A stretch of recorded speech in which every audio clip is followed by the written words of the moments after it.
전세나 월세 처음 계약하시는 분들의 90%는 놓칠 가능성이 정말 큽니다. 보증금도 제대로 못 돌려받고 집주인과 계속 싸우는 거죠. 그리고 불리합니다. 애초에 계약을 불리하게 하셨으니까요. 만약에 계약서에 이 한 문장만 추가했으면 아무 문제 없이 해결되는 거죠. 솔직히 이건 특약이 아니라 계약서에 이미 들어가 있어야 하는 내용이 아닌가 그런가 싶기도 합니다. 안녕하세요. 여러분의 민생구조대 민사전문 변호사 정재현입니다. 계약서가 어떻게 되어 있는지에 따라 다릅니다. 근데 보통 저희가 전월세 계약에서 사용하는 계약서는 공인중개사 사무실에서 보통 사용하는 한 장짜리 계약서입니다. 그 한 장짜리 계약서에는 아주 기본적인 내용들밖에 기재되어 있지 않습니다.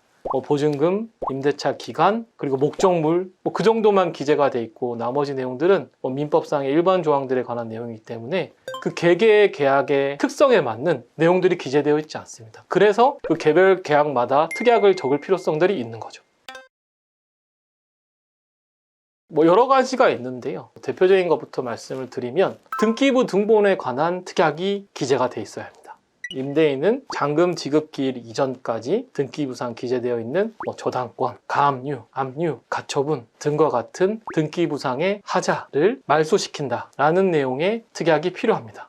임대차 계약을 체결할 때 등기부 등본을 봐야 된다는 것은 많은 분들이 알고 계실 겁니다. 그리고 공인중개사를 통해서 임대차 계약이 이루어지는 경우에 이 중개인 분들 통해서도 등기부상에 어떤 내용들이 기재되어 있다라는 설명을 들으실 건데요. 주택임대차보호법상 임차인이 보호를 받고 있는다라는 것도 많이들 알고 계실 겁니다. 그런데 이 보호를 받을 수 있는 거는 우리가 이 주택에 대해서 임대차를 하기 전에 아까 말씀드린 것 같은 저당권, 가압류, 압류, 가처분 이런 등기들이 없을 경우에 보호를 받게 되는 겁니다. 그래서 잔금 지급기일 이전까지 이런 부분들을 말소해달라라는 특약은 꼭 필요합니다, 여러분. 그러면 이거 집 계약하기 전에 저당권이나 가압류 이런 거를 미리 확인해 볼 수 있는 방법은 없을까요? 등기부상 다 확인해 볼 수 있습니다. 등기부로. 그럼 만약에 그런 게 이제 없으면 그냥 크게 문제가 되진 않는 거예요?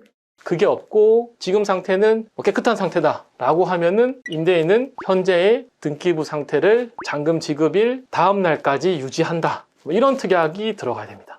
임차인은 주택임대차보호법상 보호를 받게 되고요. 임차인이 대항력을 얻게 되고 또 임차인이 보증금에 대해서 우선 변제를 받을 수 있는 권리를 보장해 주게 됩니다. 대항력이라는 거는 집 주인이 바뀌더라도 내가 이 임차인으로서 이 집에 있을 권리가 있다라는 걸 계속 주장할 수 있는 거고요. 우선 변제권은 만약에 이 주택에 대해서 경매가 이루어지거나 했을 때 그 대가에서 이 임차인의 보증금이 먼저 받을 수 있다라는 게 이제 우선 변제권입니다. 대항력과 우선 변제권을 얻기 위해서는 요건이 있는데 그 요건은 3가지입니다. 주택의 인도를 받으셔야 되고 전입신고를 하셔야 되고 매매계약서의 확정일자를 받으셔야 됩니다. 주택의 인도가 말 그대로 거기에 살러 들어가는 거죠.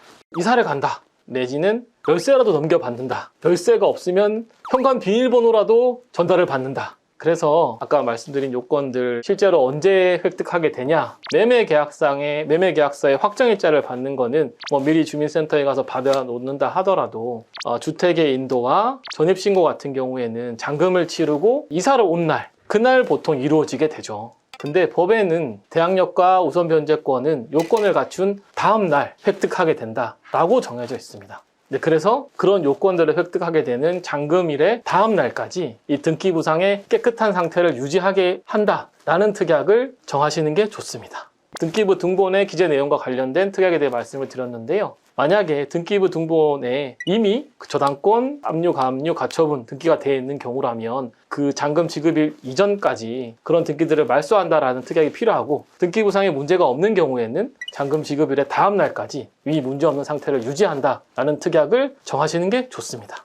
그리고 최근에는 전세보증금과 관련된 문제가 많기 때문에 전세보증보험 관련된 특약을 넣는 경우들이 아주 많아지고 있습니다. 전세보증보험이라는 거는 임대인이 전세금을 계약 해지 시점에 돌려주지 못할 때 임대인을 대신해서 보험사가 임차인에게 전세보증금을 반환해주는 그런 내용의 보험계약입니다. 주택임대차보호법은 임차인이 전세보증금을 돌려받을 수 있도록 보호를 하고 있지만, 실제로 임대인이 전세보증금을 돌려주지 않을 경우에 전세보증금을 실제로 돌려받기까지는 시간도 길고 여러 가지 과정을 거쳐야 됩니다. 그래서 전세보증보험과 관련된 특약이 꼭 필요한 겁니다.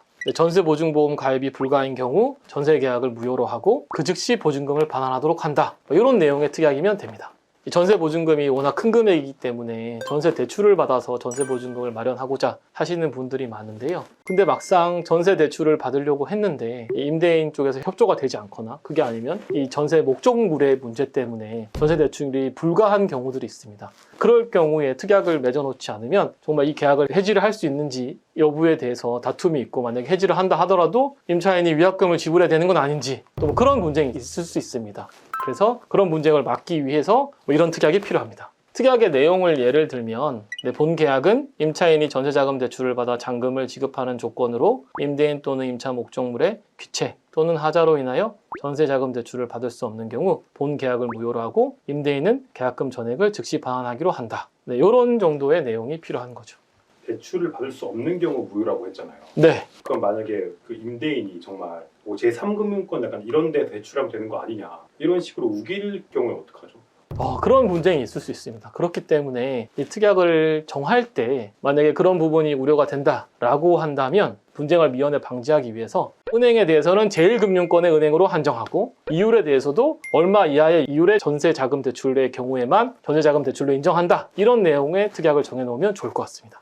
앞에서는 등기부 등본 관련 특약, 전세보증보험 관련 특약, 전세자금 대출과 관련된 특약에 대해서 말씀을 드렸는데요. 사실 이런 큰 부분 말고도 임대차 계약을 체결하다 보면은 자잘한 부분에서 임차인과 임대인이 합의하는 사항들이 많고 그 내용들이 문제가 돼서 계약을 해지한다, 위약금을 지불한다 이런 분쟁이 일어나는 경우들이 많습니다. 그래서 특약은 자세하면 자세할수록 좋고 내용이 많으면 많을수록 좋습니다. 예를 들면 시설물과 관련해서 현재 상태 그대로의 임대인지 그게 아니면 도배를 새로 해준다거나 중문을 설치한다거나 빌트인 되어 있는 가구들을 교체한다던가 이런 내용들이 있으면 그런 내용들을 다 기재하시는 게 좋고요.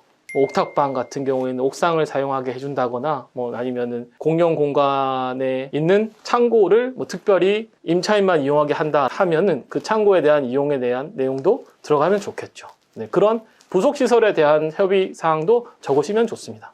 그리고 또 대표적으로 많이들 특약에 기재되는 내용이 원상회복과 관련된 내용인데 보통의 경우에는 임차인이 임대차 계약 해지 시 원상회복을 해서 목적물을 돌려주기로 한다라는 정도의 내용만 기재되는데 그렇게 해도 되는 경우도 있고요. 좀 광범위한 리모델링이나 인테리어 공사가 이루어졌으면 어느 부분까지 원상회복을 한다라는 부분에서 또 분쟁이 있을 수 있거든요. 그래서 그 부분도 가급적 상세하게 정해서 특약으로 기재하시는 게 좋습니다. 그리고 또 관리 비용, 수리 비용을 누가 부담하는지, 또 반려동물 같은 경우에는 같이 동거할 수 있는지 없는지 이런 부분에 대해서도 약정이 있으면 기재하시는 게 당연히 좋고요. 계약을 하실 때는 좀 부담이 되고 번거로우시더라도 추후에 있을 분쟁을 예방하기 위해서는 특약이 상세하고 항목이 많을수록 좋습니다.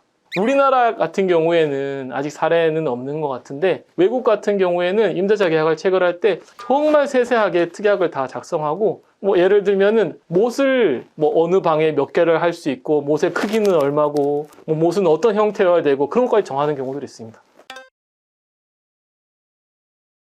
네, 이번 시간에는 주택임대차 계약과 관련해서 특약에 대해서 알아봤습니다. 다시 한번 말씀드리지만 임대차 계약 체결 당시에는 좀 부담이 되더라도 가급적 약속한 모든 내용을 임대차 계약서의 특약 형태로 적어 놓으려고 하는 게 추후의 분쟁 예방을 위해서는 정말 좋으니까 꼭 그렇게 하십시오. 네, 이번 영상이 도움이 되었으면 좋겠고요. 지금까지 여러분의 민생구조대 민사전문 정재현 변호사였습니다. 감사합니다.